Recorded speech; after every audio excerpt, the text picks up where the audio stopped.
Bismillahirrahmanirrahim. Gerakan tentera selepas Uhud. Peristiwa Uhud bukan sahaja mendedahkan, menjelaskan musuh-musuh di dalam dan di luar negara Islam,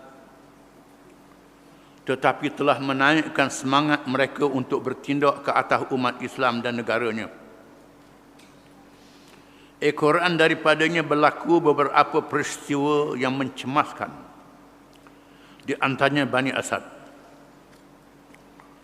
Apabila musuh-musuh Islam mendapat berita bahawa orang Islam terpukul dalam perang Uhud, walaupun orang Islam tidak boleh dikalahkan, tetapi banyak kalangan mereka yang tewas dalam perang Uhud. 70 orang gugur syahid. Ramai yang luka, termasuklah jasad Nabi SAW, sehingga patah giginya dan berdarah pipinya. Diuji oleh Allah Ta'ala, Nabi juga berdarah, patah gigi. Orang Islam pulih semangat, musuh-musuh Islam juga bersemangat, menyebabkan mereka berani bertindak terhadap umat Islam. Di antaranya Bani Asad. Mereka ialah satu kabilah musyrikin, kafir musyrikin, yang mengambil kesempatan selepas peristiwa Uhud untuk melancarkan serangan kerana mereka merasakan orang-orang Islam sudah lemah. Ketua mereka, Tulaihah bin Salamah bin Khuwailid al-Asadi, mengumpulkan bala tentera yang besar.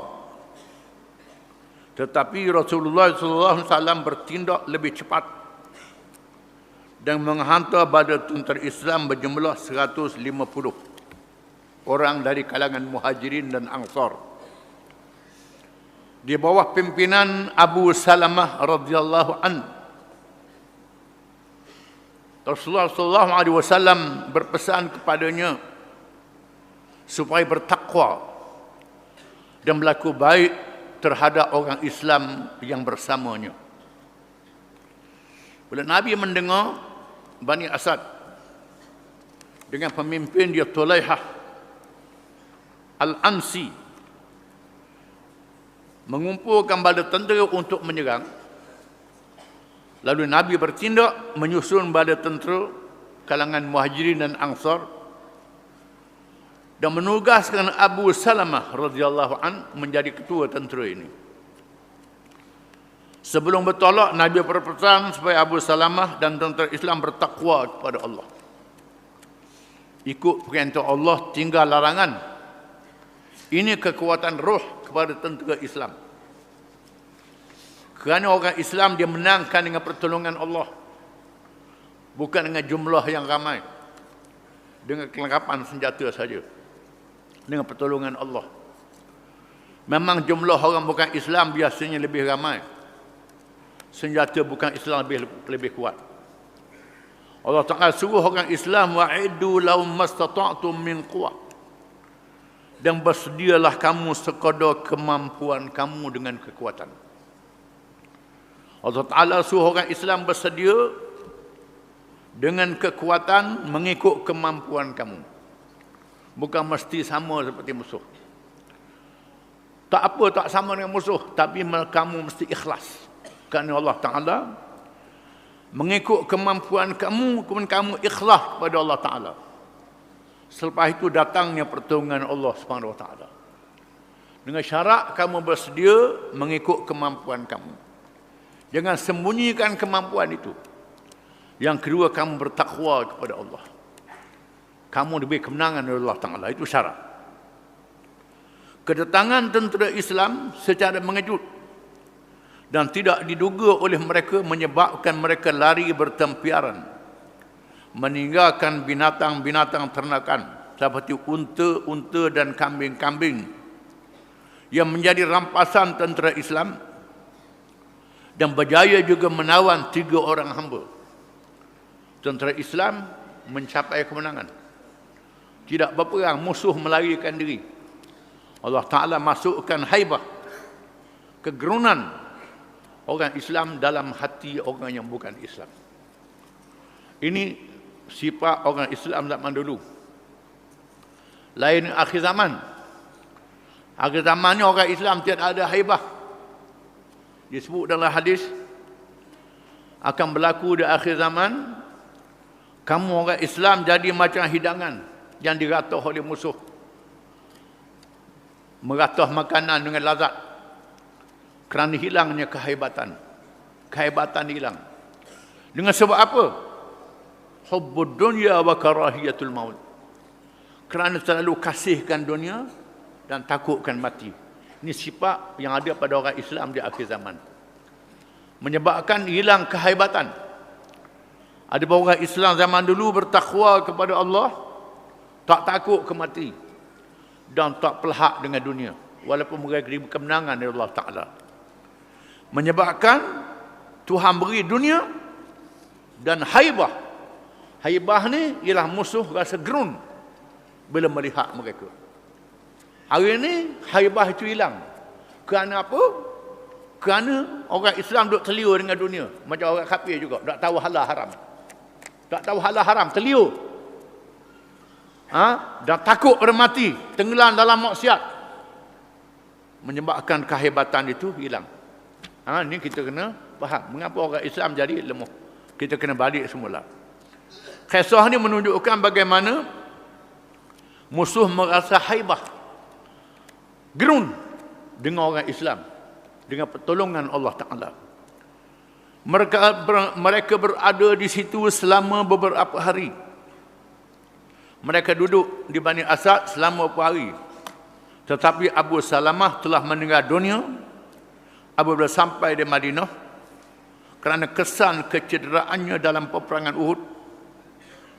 Rasulullah SAW menugaskannya kerana ia kelihatan sembuh, tetapi sakitnya kembali semula setelah keluar menjalankan tugas jihad. Walau bagaimanapun, beliau mendapat dua kelebihan yang membawa kepada syahid, iaitu kelebihan peperangan Uhud dan kelebihan memerangi Bani Asad. Rasulullah SAW memilihnya kerana dia berasal dari Bani Asad. Dia luka dalam perang Uhud, Abu Salamah ni, tapi kelihatan luka itu sembuh. Rupanya dalam tak sembuh lagi. Tak sembuh dalam. Rasulullah suruh dia pimpin bala tentera, menerang Bani Asad yang nak serang Islam. Balik sakit semula, menyebabkan mati. Disebut dalam hadis, Nabi ada pada masa dia mati. Pada masa Abu Salamah mati, Nabi ada. Bila dia mati, kelihatan mata dia celek, memandang. Orang kita kata memandang. Bila tengok dia memandang tu, menyebabkan keluarga dia bising.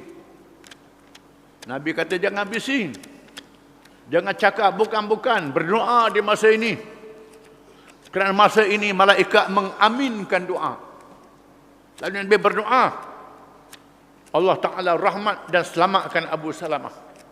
Pada masa itu, Abu Salamah mendapat kelebihan doa Nabi pada masa dia mati. Daripada hadis ini menunjukkan bila berlaku kematian, bila orang tu mati, kita doa masa itu. Minta Allah Ta'ala rahmat pada dia, rahmatkan roh dia, masuk dia dalam syurga. Kerana doa pada masa itu dia perkenankan oleh Allah Ta'ala. Jangan kita buat hingga bangga bila orang tu dicabutkan rohnya. Walaupun dia dalam keadaan nampak celek, memandang.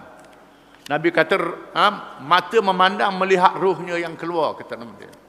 Dan berdoalah pada masa ini kerana malaikat mengaminkan doa pada masa ini. Dan Nabi berdoa, Abu Salamah mendapat kelebihan doa Nabi SAW. Peristiwa Ar-Raji', berlaku Ar-Raji'. Ar-Raji' ialah nama suatu tempat kediaman kabilah Adal dan Qarah yang melakukan khianat yang menyebabkan beberapa orang sahabat radhiyallahu anhum menjadi korban syahid. mereka melakukan kejahatan ini dengan galakkan orang-orang musyrikin di Mekah. Peristiwa ini berlaku apabila mereka menghantar rombongan menemui Rasulullah sallallahu alaihi wasallam supaya menghantar beberapa orang sahabat supaya mengajar Al-Quran dan hukum-hukum agama. Kerana di sana terdapat sambutan yang baik kepada ajaran Islam. Mereka tipu Nabi. Mereka berpakat dengan orang kafir Mekah, buat satu rancangan tipu Nabi. Mereka pergi ke Madinah, suruh Nabi atur sahabat-sahabat dia ajar Quran, ajar agama. Kerana orang kampung tu dah nak terima Islam dah. Lalu Rasulullah SAW menghantar 6 orang sahabat radhiyallahu anhum. Riwayat Al-Bukhari 10 orang. Al-Bukhari 10 orang. Yang menjadi ketua mereka ialah Marsad bin Abi Marsad. Itu salah saja tu. Marsad bin Abi Marsad nama dia. Bukan Marid. Marid itu salah saja. Marsad bin Abi Marsad. M-A-R-S-A-D. Abi Marsad. Mengikut riwayat Al-Bukhari ialah Asim bin Sabit. Ketuanya Asim bin Sabit. Dua-dua orang ni ada belaka. Cuma ketua je, khilaf. Ada kata Marsad bin Abi Marsad, ada kata Asim bin Sabit. Apabila mereka sampai di kawasan Ar-Raji' di suatu tempat bernama Huzail, tiba-tiba mereka telah didatangi oleh bala tentera yang lengkap bersenjata menunggu untuk bertindak.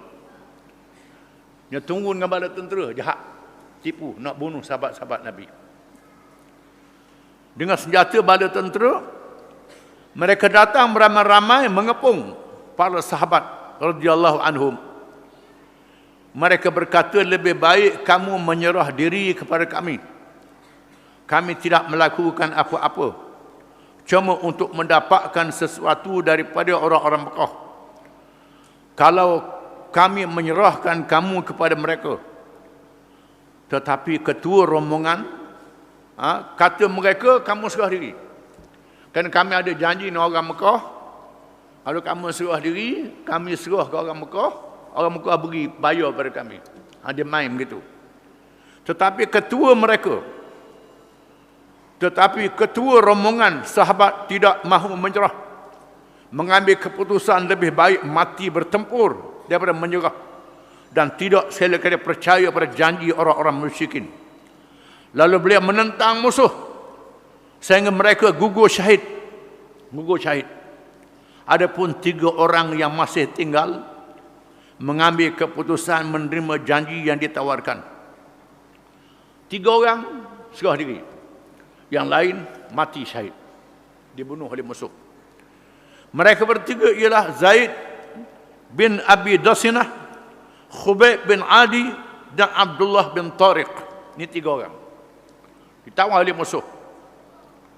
Seorang perempuan musyrikin Quraisy, di mana seorang anaknya dibunuh oleh Asim dalam peperangan, telah bernazar untuk meminum arak dalam tempurung kepala Asim. Tetapi Allah memelihara kepalanya daripada diambil oleh mereka dengan memerintahkan tebuan-tebuan menjaganya. Asim diserah pada perempuan ini, dibunuh. Di mana perempuan ini bersumpah nak minum arak dalam korok kepala Asim ini. Bila dia nak ambil kepala, Tuhan hantarkan tebuan. Kawal kepala ni, dikawal oleh Allah Ta'ala. Dia tak boleh ambil. Berlaku ni. Ini termasuk dalam karamah. Tuhan selamatkan. 3 orang tawanan dibawanya ke Mekah untuk dijual. Apabila mereka sampai di Zuhran, Abdullah bin Tariq berjaya melepaskan diri daripada ikatan, lalu menyamar perang. Dia telah melawan musuh sehingga gugur syahid. Salah seorang daripadanya berjaya melepaskan diri sambil pedang berlawak mati. Mati. Ini nama dia Abdullah bin Tariq. 2 orang masih ada terus dibawa ke Mekah dan dijual dengan bayaran membebaskan 2 tawanan daripada kabilah Huzail yang ditawan oleh Quraisy. Kebetulan Huzail ini berpegang dengan Quraisy, ada tawanan. Dia tukar dengan tawanan dan dengan bayaran.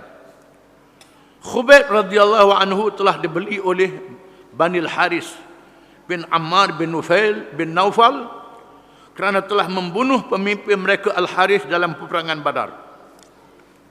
Khubayb ni dia bunuh pemimpin kabilah apa namanya, salah seorang pemimpin Mekah dalam perang Badar. Khubayb diserah kepada Al-Haris bin Ammar bin Naufal. Khubayb telah diperhinakan dan dipukul berkali-kali dengan cara yang menyakitkan dan dipenjara. Kerana dia dibawa ke Tanaim. Tanaim ini tempat orang buat umrah lah, untuk dibunuh. Ni ada peristiwa di Tanaim. Oleh kerana ketika buat umrah dia tak tahu peristiwa ni, tak baca sejarah. Khubayb dibawa ke Tanaim untuk dibunuh. Khubayb meminta supaya diberi peluang kepadanya bersembahyang 2 rakaat sebelum dibunuh. Khubayb minta izin nak sembahyang 2 rakaat sebelum dibunuh. Setelah mereka mengizinkannya bersembahyanglah ia 2 rakaat. Dia benar Khubayb sembahyang. Khubayb sembahyang 2 rakaat sebelum dibunuh. Setelah memberi salam, ini termasuk dalam sunnah yang diakui oleh Nabi SAW. Dia buat sendiri sebelum dia mati dibunuh, dia minta izin sembahyang 2 rakaat. Maka dia sembahyang 2 rakaat, menunjukkan bahawa kalau orang tu nak kena hukum bunuh, baik dia sembahyang 2 rakaat. Sembahyang 2 rakaat. Dengan gagah berani, yakin pada Allah Ta'ala kalau berlaku. Ini Khubayb buat begitu. Dia sembahyang 2 rakaat. Biasanya orang kena hukum bunuh ni, dia tanya nak makan apa, nak makan apa. Nak makan apa, nak makan apa. Dia kena nak makan ke darah je, nak mati ke makan lagi.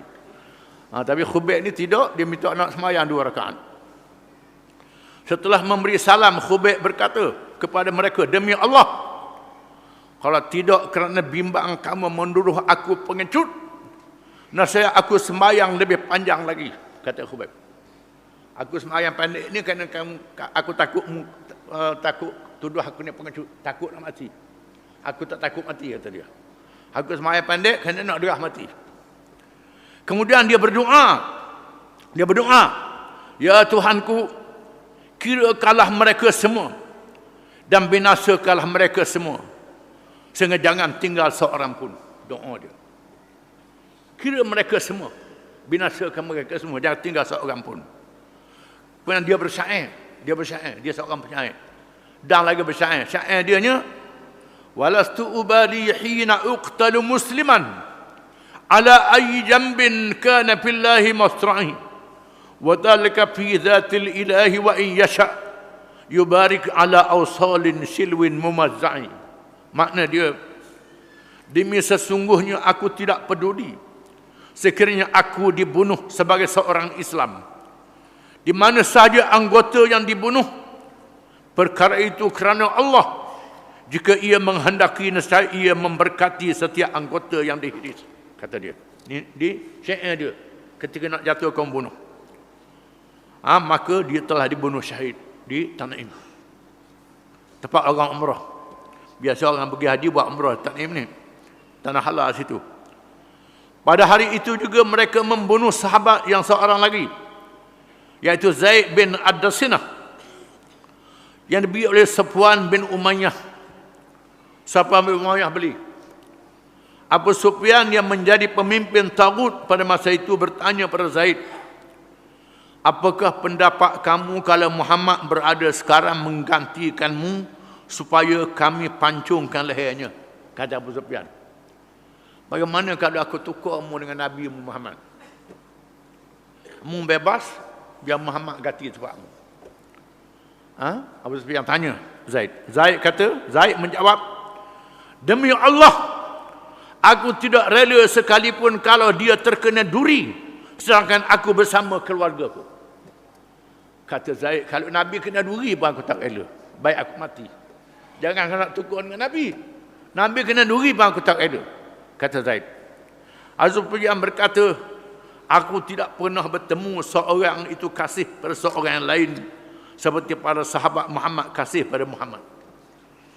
Abu Sufyan kata, tak tengok orang macam ni, kasih ke Nabi dia, pemimpin dia, sehingga dia sanggup mati pada pemimpin dia kena duri. Jangan kau bunuh, kena duri, tak rela. Ini hebat. Ini hebat sahabat-sahabat Nabi, sayang pada Nabi SAW. Jadi peristiwa ni, peristiwa yang menunjukkan bagaimana sahabat-sahabat ni berpegang dengan Islam sehingga sanggup mati bersama dengan Islam. Wallahu a'lam.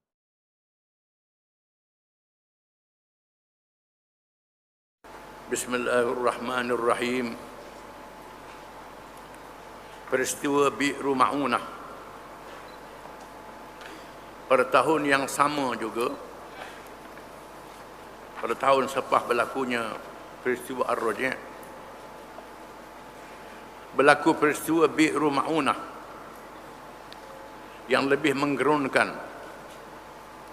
Ia bermula dengan seorang yang bernama Abu Barra' Amir bin Malik datang ke Madinah. Apabila diajak masuk Islam, dia menolak. Tetapi dia tidak juga menunjukkan sikap liar. Abu Barra' bin Amir ini seorang pemimpin, orang Badui. Datang ke Madinah, ajak masuk Islam, tak nak masuk Islam. Tapi tak bermusuh. Dia berkata kepada Rasulullah SAW, "Wahai Rasulullah, kalau kamu hantarkan para sahabatmu menemui penduduk Najd." Najd ni ialah daerah timur Arab Saudi. "Untuk mengajak mereka kepada agamamu, saya berharap mereka menerimanya." Atau orang situ boleh terima Islam. Rasulullah SAW bersabda, "Aku bimbang mereka diperlakukan oleh penduduk Najd." Nabi kata, "Aku bimbang mereka buat jahat kepada sahabat-sahabatku." Abu Barra' menjawab, "Saya yang menjamin untuk memberi perlindungan kepada mereka." Tak apa, saya beri perlindungan. Terdapat orang bukan Islam yang tak bermusuh dengan Islam, sanggup beri perlindungan, dia tidak masuk Islam. Lalu Rasulullah SAW menghantar 70 orang sahabat. Inilah riwayat yang sahih daripada Al-Bukhari. Tetapi menurut riwayat Ibnu Ishaq, 40 orang. Mengikut sirah Ibnu Hisham, 40 orang. Bukhari kata 70 orang. Rasulullah SAW melantik Al-Munzir bin Amr sebagai amir, ketua mereka.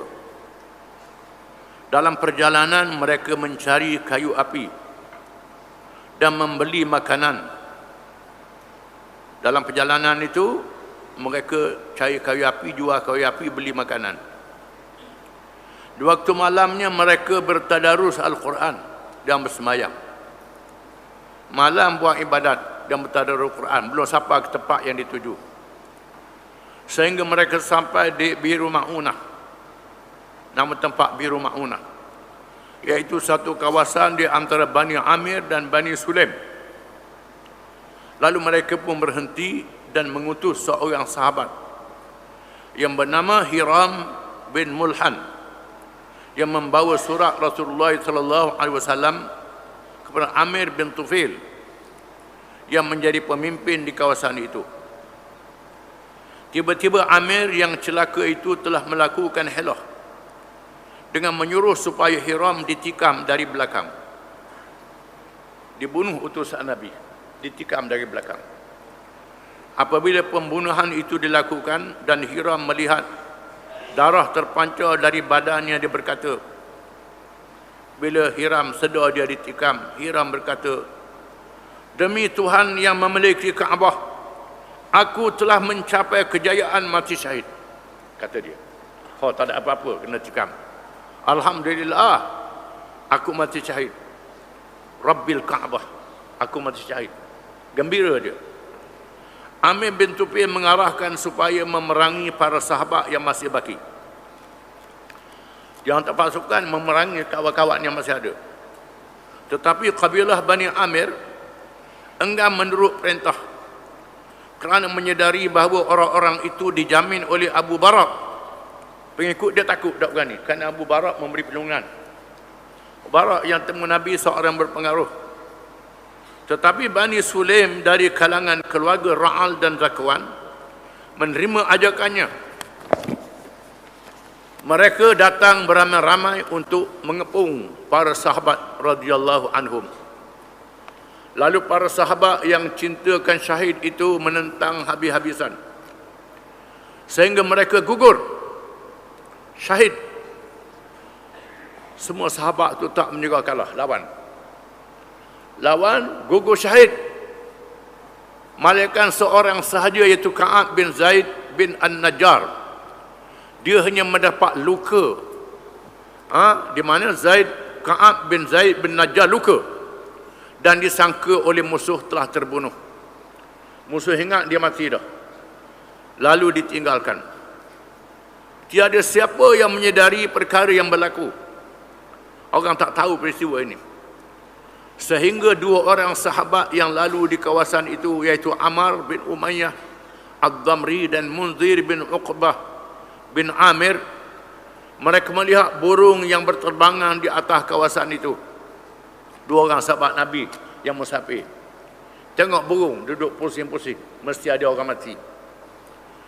Sudah tentu ada sesuatu yang berlaku. Apabila mereka sampai di tempat itu, tiba-tiba mereka bertemu para syahid yang bergelempangan dengan kuda-kuda mereka berdiri menunggu. Kuda tak lari, kuda tunggu. Lalu mereka berbincang.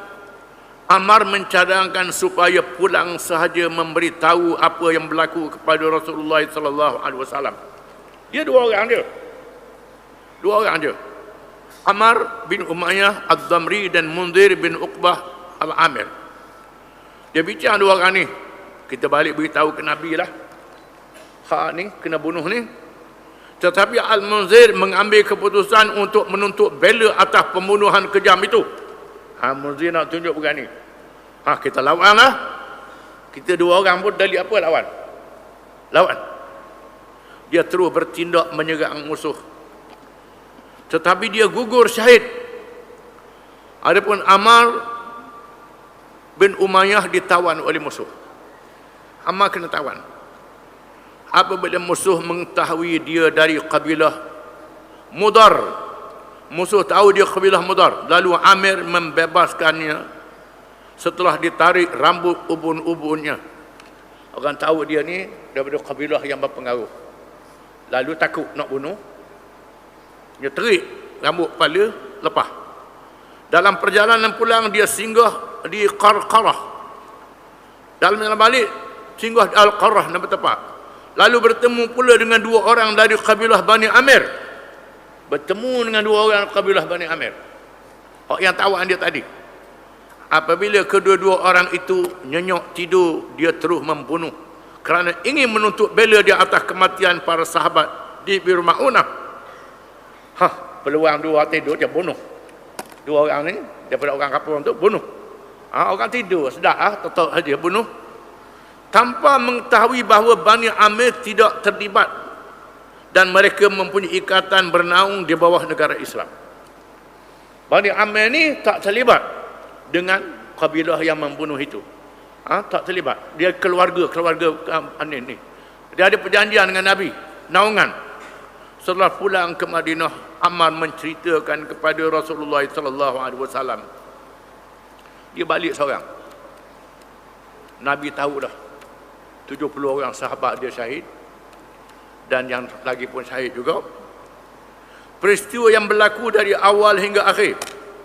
Rasulullah sallallahu alaihi wasallam bersabda, "Awak telah membunuh dua orang yang memastikan aku membayar diatnya," kata Nabi. Mungkin bunuh orang, dua orang tu aku kena bayar ganti rugi dah. Kerana mengikut hukum Islam, bila kita silap bunuh orang yang ada perjanjian dengan kita, kena bayar ganti rugi. Ganti rugi ratus-ratus kaunter lah. Nak buat ni aku kena bayar lah, kata Nabi.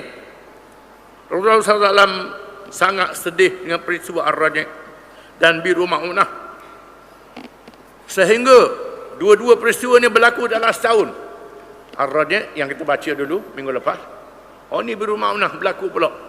Sahabat dia kan bunuh, sehingga Rasulullah SAW mendoakan ke atas mereka yang menyebabkan gugur syahid para sahabat radhiyallahu anhum ketika sembahyang fajar selama 30 pagi dengan menyebut nama-nama kabilah yang terlibat, iaitu Ra'al, Zakwan, Lihyan dan Usbah.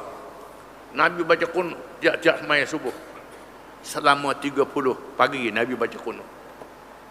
Baca kunut subuh. Daripada dalil inilah maka mazhab Syafi'i kata tiap-tiap sembahyang subuh kena baca kunut. Mazhab Syafi'i. Mazhab lain kata tidak. Kunut ni bila berlaku peristiwa saja baru baca kunut. Bila kunut nazilah baru baca kunut. Tiap-tiap sembahyang baca kunut. Nabi baca kunut waktu subuh.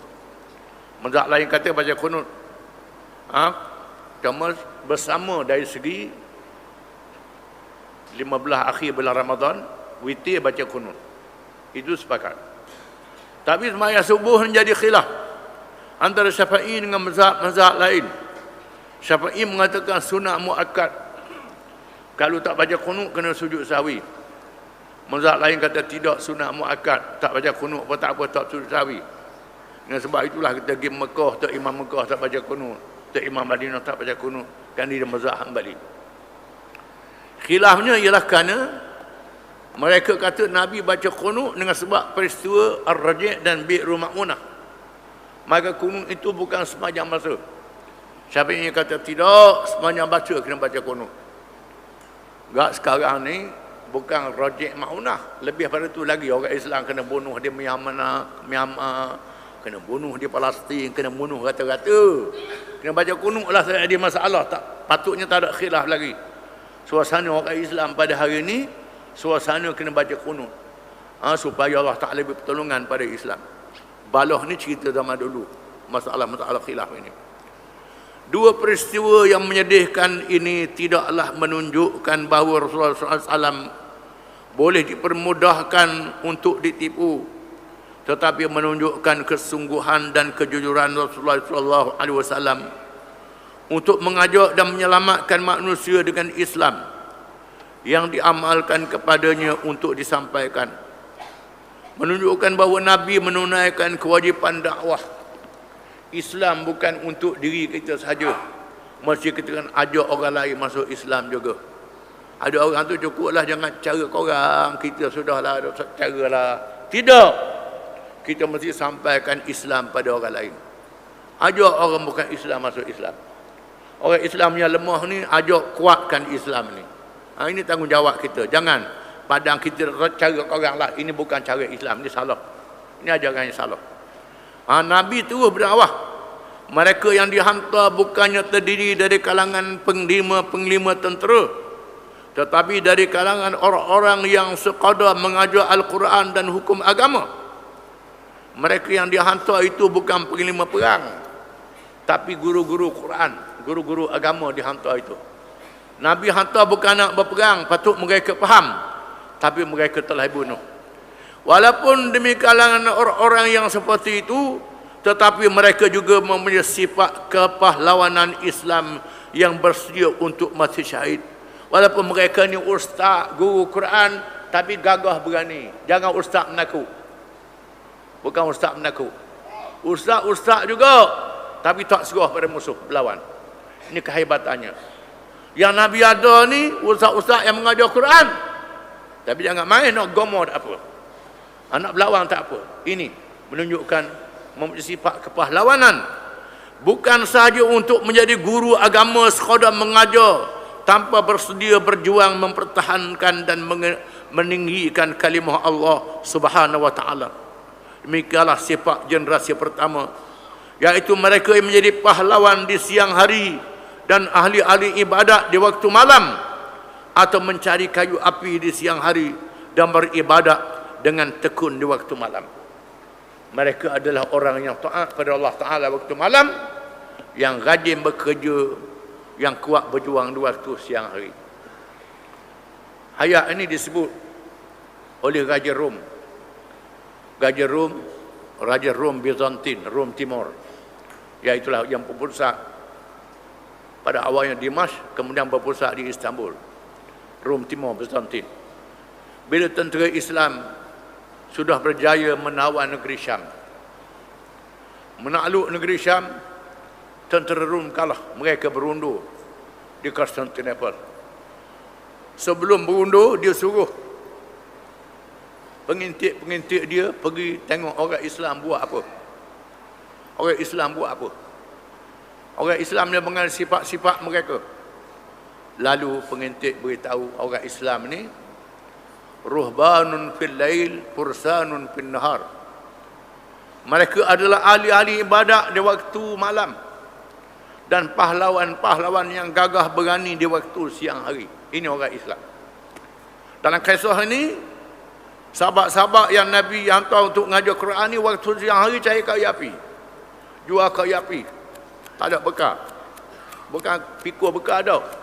Cari kayu api tengah jalan. Kemudian jual kayu api, beli makanan. Waktu siang bekerja, waktu malam bertadarus Quran dan buat ibadat. Belum siapa perjalanan. Yang ni waktu malam buat ibadat, waktu siang kuat bekerja dan kuat berjuang. Jangan waktu malam ibadat pun duduk, tidur, siang pun tidur juga. Dua-dua tidur belaka. Ada jadi. Kena begitu.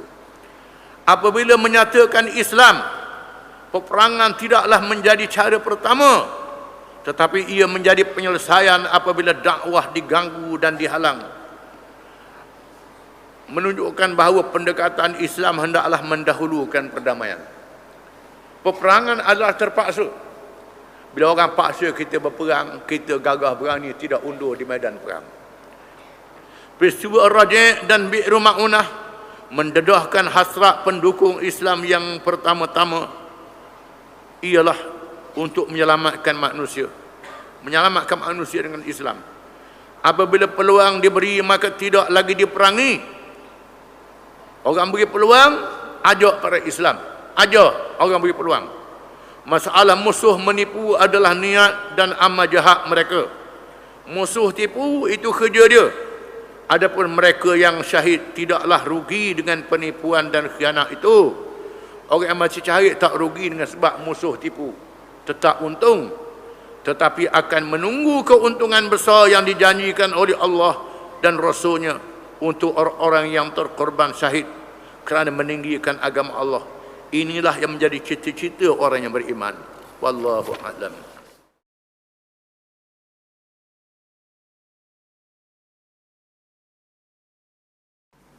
Bismillahirrahmanirrahim.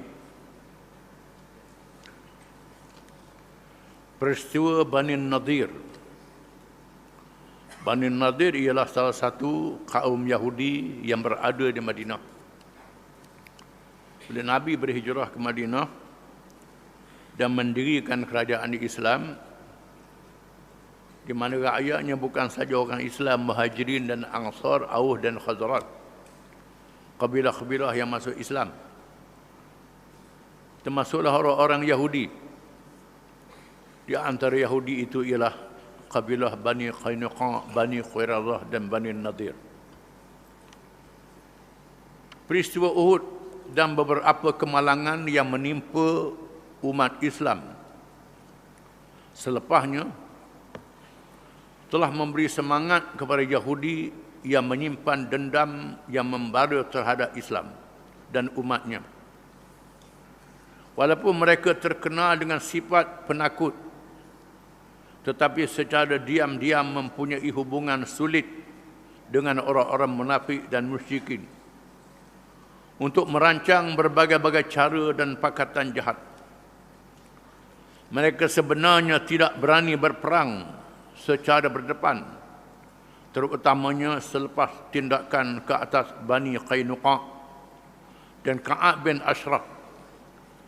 Tiba-tiba berlaku satu peristiwa dari Bani Nadir yang mengakibatkan pukulan hebat kepada mereka. Padahal mereka adalah golongan ahli kitab, golongan yang tahu kitab, yang tahu Allah Ta'ala, yang tahu Nabi-Nabi dan Rasul-Rasul, yang tahu ada Nabi akhir zaman, dan tahu Nabi akhir zaman nama Muhammad, tahu tanda-tanda yang ada pada batang tubuhnya. alladzina atainahumul kitab ya'rifunahu kama ya'rifuna abna'ahum wa inna fariqam minhum la yaktumuna al-haqqa wa hum ya'lamun. Orang-orang yang punya kitab itu mereka mengenalimu wahai Muhammad sallallahu alaihi wasallam sebagaimana mereka mengenal anak-anak mereka sendiri, tetapi mereka menyembunyikan kebenaran padahal mereka mengetahui. Dengan sebab itulah mereka dikenali dengan al-maghdubi alaihim, qauman ghadiballahu alaihim, kaum yang sangat dimurkai oleh Allah. Kerana mereka tahu mereka ahli kitab, tapi mereka tak ikut kitab. Padahal mereka menyaksikan bagaimana kaum Yahudi yang durhaka telah diambil tindakan Bani Qainuqa. Pemimpin Yahudi yang ganas Ka'ab bin Ashraf telah dibunuh oleh sahabat.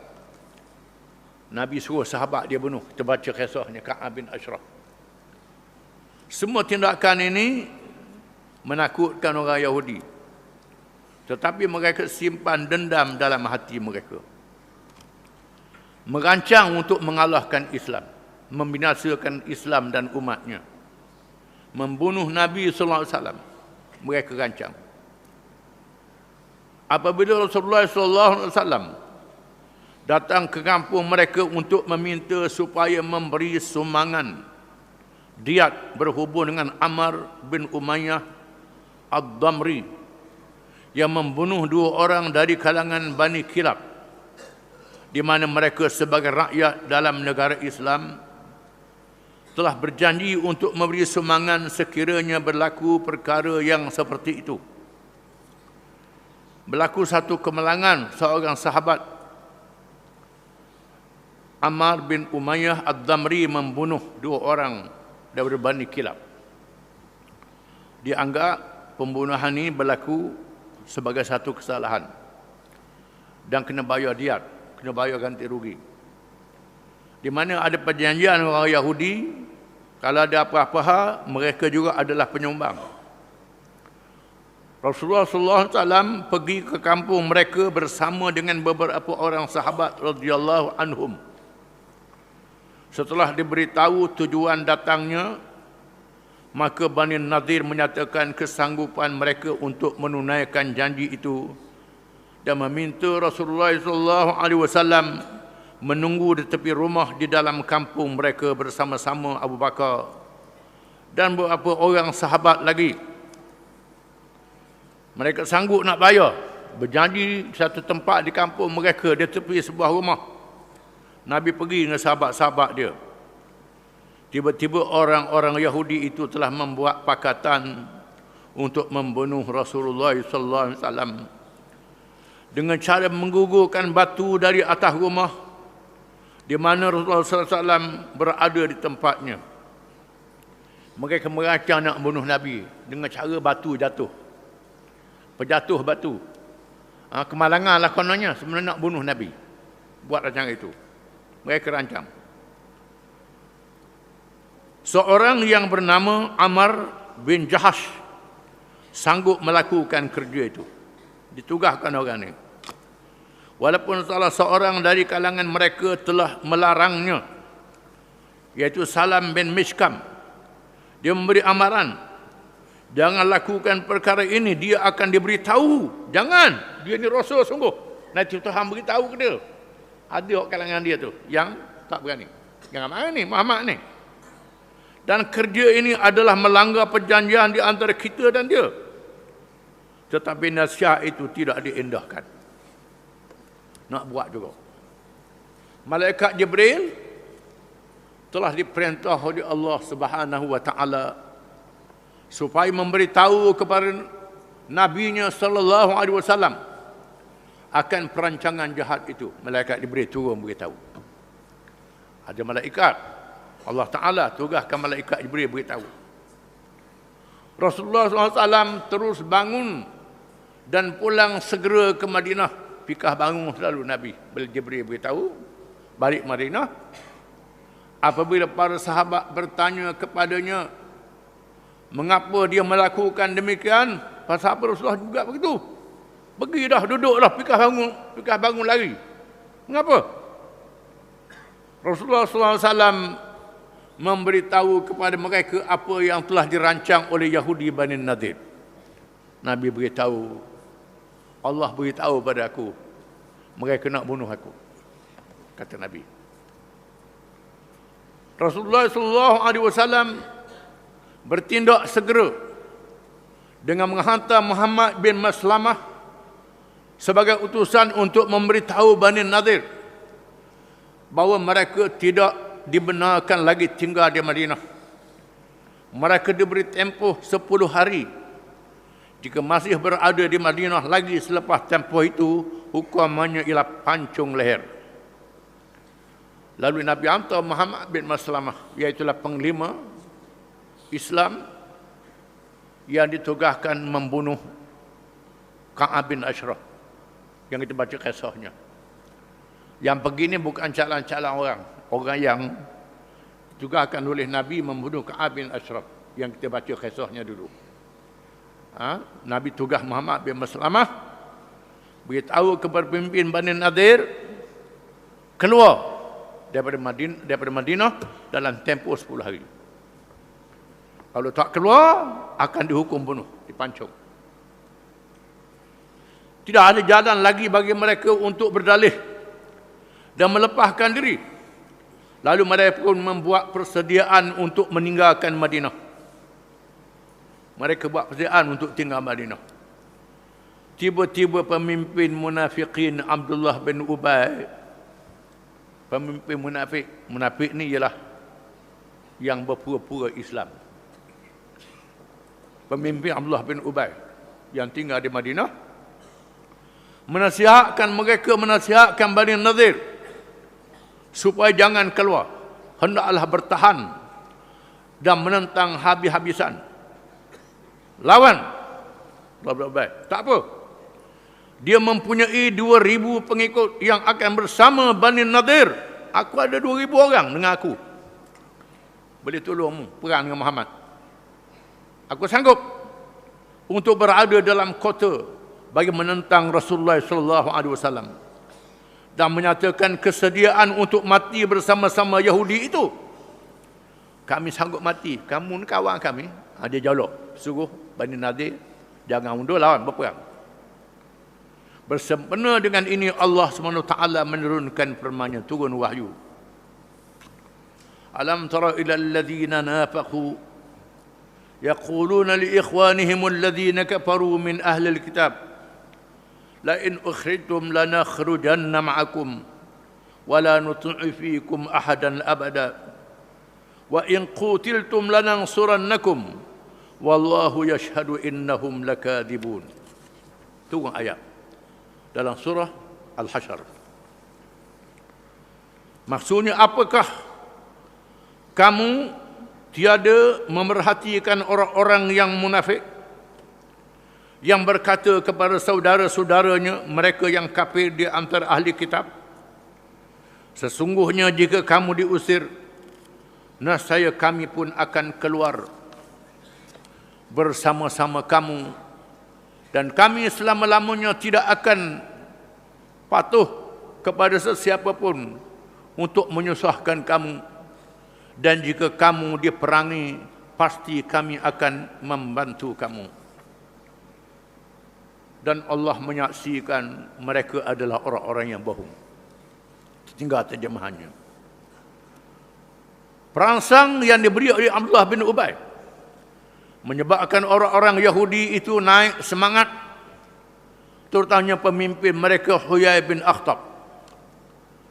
Mereka mengambil keputusan menghantar utusan kepada Rasulullah SAW dengan berkata, kami tidak akan keluar daripada rumah-rumah kami. Lakukanlah apa yang kamu mahu. Tunjuk sombong. Kami tak keluar, kami tunggu di sini. Buatlah nak apa pun. Mana peranglah tu. Keadaan semakin tegang. Rasulullah SAW bertakbir diikuti oleh para sahabat radhiyallahu anhum. Semangat untuk berperang sedang membara, terutamanya orang-orang yang mengetahui pihak Yahudi merancang untuk membunuh Rasulullah sallallahu alaihi wasallam. Yang sangat disayangkan itu dan berlakunya peristiwa Ar-Raji' dan Bi'r Ma'unah yang menggugurkan beberapa orang sahabat radhiyallahu anhum. Sahabat-sahabat baru terima kematian qari Quran yang dihantar. Dibunuh Ar-Raji' dan Ma'unah. Orang itu marah ni. Berlaku begini pula apa tak lagi. Lagi kuatlah semangatnya. Pada tentera Islam dikerah untuk bertindak ke atas Bani Nadir. Kampung mereka mesti diserang. Rasulullah SAW menugaskan Ibnu Maktum untuk menjadi imam di Masjid Madinah. Abdullah bin Maktum, ia adalah seorang sahabat yang buta. Yang turun abasa wa tawalla tu, Nabi tugaskan dia jadi imam. Pada masa Nabi pergi nak serang Bani Nadir. Mu duduk di Madinah, mu jadi imam sembahyang di masjid, ganti Nabi. Dan bala tentera Islam pula ditugaskan Sayyidina Ali bin Abi Talib membawa bendera. Nabi tugaskan menantu dia Sayyidina Ali bin Abi Talib bawa bendera. Memang menjadi kelaziman bangsa Yahudi yang pengecut itu tidak berani bertempur secara berdepan di medan. Mereka berkubu di dalam kota dengan melontarkan batu dan panah dan berlindung di balik pokok-pokok tamar dan kebun-kebun mereka. Berlawan panah. Berlawan panah, berlawan taguk batu. Maju tak ada senapang. Rasulullah SAW memerintah supaya kebun dan pokok tamar yang menjadi penghalang serangan supaya ditebang dan dibakar. Nabi suruh bakar kebun tamar. Tebang dan bakar. Bersempena dengan perkara ini Allah SWT menurunkan firman-Nya. Ma khata'tum min linatin aw taraktumuha qa'imatan ala usuliha fa bi idznillah wal yukhdiyal fasiqin. Maksudnya suratul Hasyr, apa sahaja yang kamu tebang dan pohon-pohon kurma orang-orang kafir itu, dari pohon kurma orang kafir itu, apa-apa yang kamu tebang dari pohon-pohon kurma orang kafir itu, atau yang kamu biarkan berdiri di atas pokoknya, maka semuanya itu adalah dengan izin Allah dan kerana Dia hendak membiarkan kehinaan kepada orang-orang yang fasik, orang yang jahat. Ayat ini bermakna walaupun di sana pada awalnya tak dibenarkan memusnahkan kebun orang, tak boleh potong pokok, tak boleh memusnah rumah dan sebagainya, jika sekiranya menghalang pergerakan tentera, menghalang perjalanan tentera, diizinkan untuk buang pokok-pokok dan sebagainya, diizinkan oleh syarak. Ini dikecualikan. Ini termasuk dalam hukum perang. Hukum perang boleh memusnahkan pokok kalau jadi penghalang kepada perjalanan tentera. Rarakan mereka di kalangan Yahudi mengambil sikap tidak menyertai. Kaum Yahudi lain tak ikut. Dia biarkan Bani Qainuqa. Dan Abdullah bin Ubay serta pengikutnya yang didakwa 2,000 orang, begitu juga kabilah Ghatfan yang menjadi sekutu mereka tidak memberi apa-apa bentuk bantuan. Allah bin Ubay tak mari. Kalau nak tolong 2,000 orang tu dengan dia tak ada, tak nampak. Nakut pahit. Tak mari, termasuk kabilah Yahudi lain tak datang. Termasuklah musyrikin Ghatfan yang bergabung ni tak mari juga. Bersempena dengan sikap rakan-rakan mereka, Allah menurunkan firman-Nya. La in ukhriju la yakhrujuna ma'ahum wa la in qutilu la yansurunahum wa la in nasaruhum la yuwallunna al-adbar thumma la yunsarun. Suratul Hasyr ayat 12. Sesungguhnya jika mereka diusir, orang-orang munafik itu tidak akan keluar bersama mereka. Dan sesungguhnya jika mereka diperangi, nescaya mereka tidak akan menolaknya. Dan sesungguhnya jika mereka tidak akan menolongnya, Dan sesungguhnya jika mereka menolongnya, nescaya mereka akan berpaling lari ke belakang. Sesungguhnya mereka tidak akan mendapat pertolongan. Kalau mari pun Tuhan kata puak-puak tu penakut pahit, lari. Tidak akan melawan. Ini pertolongan Allah. Kepungan itu tidaklah lama. Hanya 6 hari sahaja. Setengah ulama mengatakan 15 hari. Sehinggalah Allah mencampurkan ke dalam hati mereka perasaan takut dan gentar. Lalu mereka menyerah diri dan meletakkan senjata. Dengan cara mereka menghantar utusan menemui Rasulullah SAW, menyatakan bahawa mereka bersedia keluar dari Madinah. Mereka mengaku kalah dan keluar daripada Madinah. Rasulullah SAW membenarkan mereka keluar dari Madinah bersama-sama hamba sahaya mereka dan membawa barang-barang mereka sekadar dimuatkan ke atas unta, kecuali senjata mestilah ditinggalkan.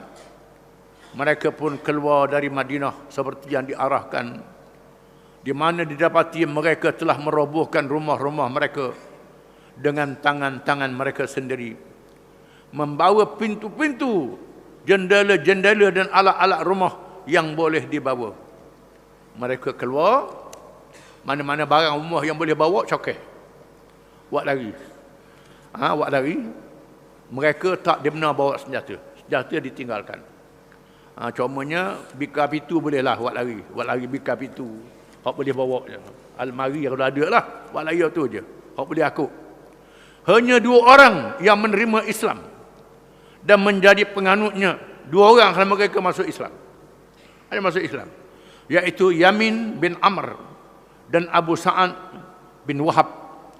Adapun yang lain meninggalkan kampung mereka. Kebanyakan mereka termasuklah pemimpin mereka Huyai bin Akhtab dan Salam bin Abi Mashkam menuju ke Khaybar. Adapun yang bakinya menuju ke Syam. Sebahagian pergi ke Khaybar, sebahagian pergi ke Syam. Wallahu a'lam.